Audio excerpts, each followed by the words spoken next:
Žodžiu, šitas pirma dalis turbūt bus tiesiog prezentacija apie tai, apie ką bus kitos dalys. Sveiki visi. Su jumis Aurimas. Netradiciškai. Šiandien būsiu iš mašinos galo. Galvoju, gal net rubriką taip galima būtų pavadinti. Iš mašinos galo. Nežinau, dėl pavadinimo dar nuspręsim. Bet apie ką mes čia? Apie tokį įdomų dalyką – derybas. Galėtų net taip skambėti pavadinimas iš mašinos galo apie derybas. Arba apie derybas iš mašinos galo. Bum! Koks pavadinimas, ne? Kokia nesąmonė. Visiškai tokia. Gal tada papasakosiu, kodėl čia iš to mašinos galo ir kodėl apie derybas. Apie ką mes čia?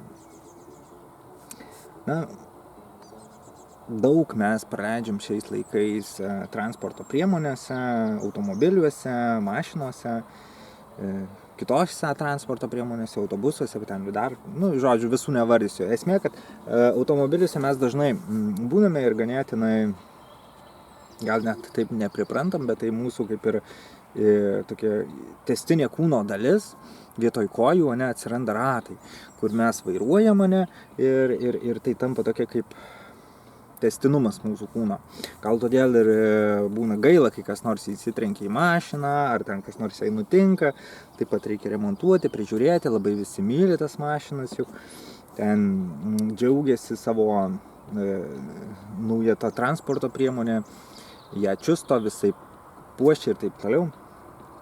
Tai, sakykime, tokia artima vieta, mano nuomonė, visiems, taip pat ir man, esu praleidęs daug, sakykime, kiek tas daug, kažkiek laiko esu praleidęs automobilyje ir, tenka visur važinėti, tyrinėti, aš į kažkokį objektą važiuoju, visą laiką su transporto priemonė, automobiliu, mašina, nieko čia nuostabaus. Taip pat yra tekę, kad ir mane veža kiti, ir tekę sėdėti gale ir, aš tiesiog galvojau, rinkausi tą vietą, galvoju, kur čia būti, namuose, ofise, prie miško, prie ežero, prie upės, prie dar kur nors.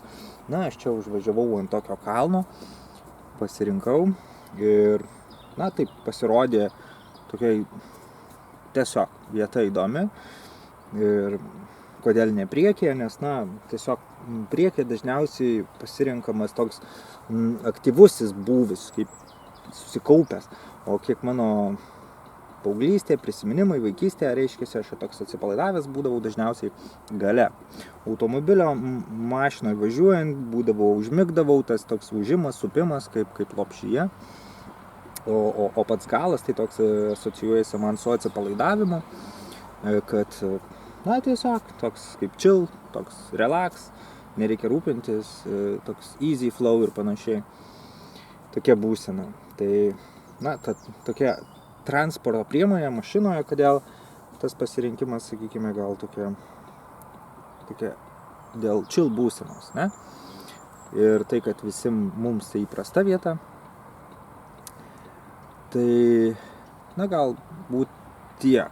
Plius dar šiaip įdomiau ir galima kiekvieną kartą keisti tą lokaciją, plius galėsiu parodyti, nufilmuoti vaizdus, kuriuos aplinkoje matau, parinkti visi skirtingas vietas, reiškiasi. Tai, čia tokių yra daugiau dalykų. Tai gal apie tą mašinos temą bus pradžioj tiek, per kitus video galėsiu daugiau papasakoti, įsiplėsti, nes tai irgi gali būti visai atskira tema, būtent mašina ir su juo susiję dalykai. Tai va.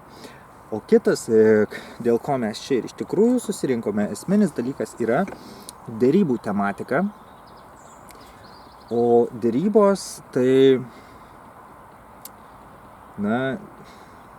manau, labai didelis ir gilus reikalas. Kodėl? Nes mes per derybas juk viską ir gauname, juk dėl visko deramės, prašom, klausiam, bandom susitarti.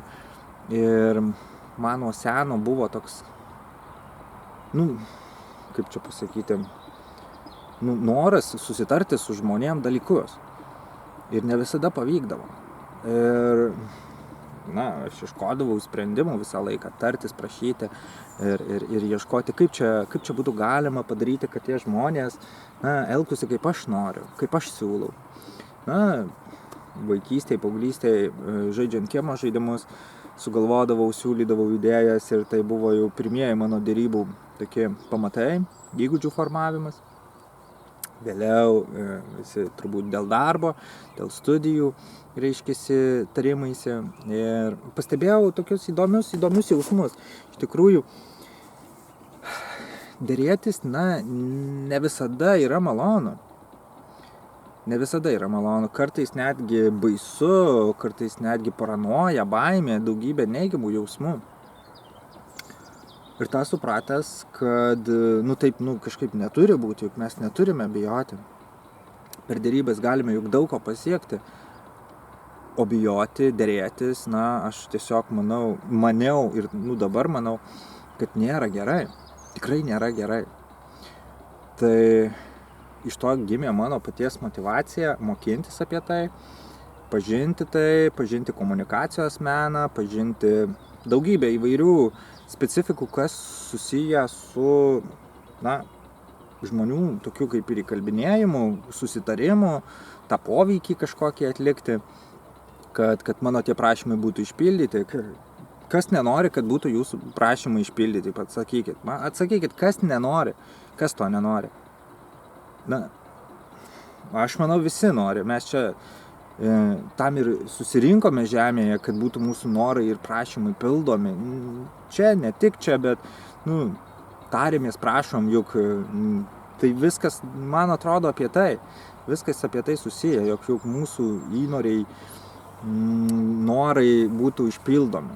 Tai, sakykime, jei apie pačias derybas, tai būtent kas susiję su kitais žmonėm, kalbant ir bendraujant. Va čia ir prasideda komunikacija, derybos ir jog mūsų tikslai būtų pildomi, prasideda su kitais žmonėm, prasideda būtent derybų menas. Subtilus ar nesubtilus, bet visais atvejais, jeigu norim kažko gauti, paprašyti, reikia derėtis. Kartais gaunam tiesiogiai, kartais netiesiogiai, kartais reikia kelis kartus prašyti, kartais kažką pasiūlyti mainais. Ir čia ir yra visa tai derybos. Tai turiu tokį vieną super šaltinį knygą, iš kurios pasisėmiau nemažai įdomių idėjų. Iš tikrųjų, sėmiausi iš daug įvairių vietų, bet gal, sakykime, aš turiu čia tokį ganėtinį nemažą konspektą. Net nežinau, kiek čia lapų, 20 lapų esu prikonspektavęs turinio. Konspektavau 2 metus šitą turinį ir čia yra kiekviena eilutė, kurią galima būtų iš tikrųjų aptarinėti. Tai, manau, bus daugybė video susijusių apie derybas, apie tai. Ir gal tada aš pradžiai šiek tiek apie autorių, apie knygą. Konspektavau tokią knygą, vadinasi Jokių kompromisų. Autorius Chris Voss. Ir tai buvęs FTB agentas, įkaitų derybininkas, kuris, reiškiasi, surinko daugybę patirties, derantis dėl įkaitų išgelbėjimo. Ir ta audio knyga šią perskaičiau keletą kartų, labai įdomi. Turinys buvo tiesiog wow. Ir keletą kartų perklausęs, aš pagalvojau, kad vis dėlto aš noriu tas žinias dar labiau geriau įsigilinti ir aš klausiau dar vieną kartą, tai yra konspektuodamas. Ir tas kartas gavosi gal kokie, tas vienas kartas, kai konspektau, gavosi turbūt 20 kartų, kad aš klausiau, nes reikėdavo atsukti atgal ir atgal, vis karts nuo karto tam tikras eilutes, kad aš jas užgirščiau ir perrašyčiau su kompiuteriu. Reiškiasi, tai klausydavau, pasižymėdavau, perrašydavau ir tai buvo, tikrai didelis darbas.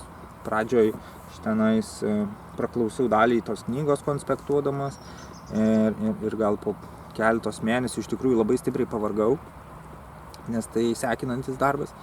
Sukonspektuoti tokį turinį, o norėjosi daryti gerai. Tai po to, nežinau, kažkiek tai pusę metų ar panašiai iš tikrųjų atidėjau visą tą reikalą. Ir buvo toks langas. Ir po kurio laiko labai, vis dėlto širdyje toks kirbėjo, kad neužbaigta užduotis, nepadarytas darbas ir supratau, kad turinys yra vertingas. Ir po tos pertraukos stengiausi skirti į dieną bent po pusvalandį laiko skirti klausimui tos knygos ir perrašinėjimui į kompiuterį, tiesiog formatuojant tą medžiagą į aiškiai suprantamą ir tokį priimtiną turinį, tekstinį turinį. Pradeda lyti, tikėkimės, nelabai stipriai. Esmė ta, kad aš tą turinį tiesiog bandysiu jums perteikti, papasakoti savais žodžiais. Tikėtina, kad bus labai daug, tikėtina, kad bus labai daug dalių, nežinau iš tikrųjų kiek. Lietus įsilyja. Žodžiu, šitas pirma dalis turbūt bus tiesiog prezentacija apie tai, apie ką bus kitos dalys. Lietutis. Apie tai, apie ką bus kitos dalys. Nes matau, kad lietus pareina. Kągi, pradžiai tada tiek, lietus apsprendė situaciją ir aplinkybės. Jeigu greitai nustos lyti, tada galėsiu pratęsti. Arba važiuoju į kitą vietą, išrinksiu poziciją filmavimui. Tai kol kas bus pirmos dalies tokios įžangos pabaiga. Derybos iš mašinos galo. Apie derybas iš mašinos galo. Pabam. Ačiū, kad buvot su Aurimu. Dėkui už tai, kad skiriat laiko savo kompetencijoms. Iki kitų kartų. Taip, Viečiukė, iš kur vyksta pirmieji filmavimai. Aš čia atvažiavau ant kalno, sakau, gal ir bus visai gera vieta. Dabar dar lyja, bet šiek tiek mažiau ir iš principo čia atvažiavęs nusprendžiau, kad galbūt bus čia gera vieta. Bet lietus dar lyja, reikia ieškoti pastogės kažkokios, kiek būtų galima pratęsti filmavimą. Gal kažkokas?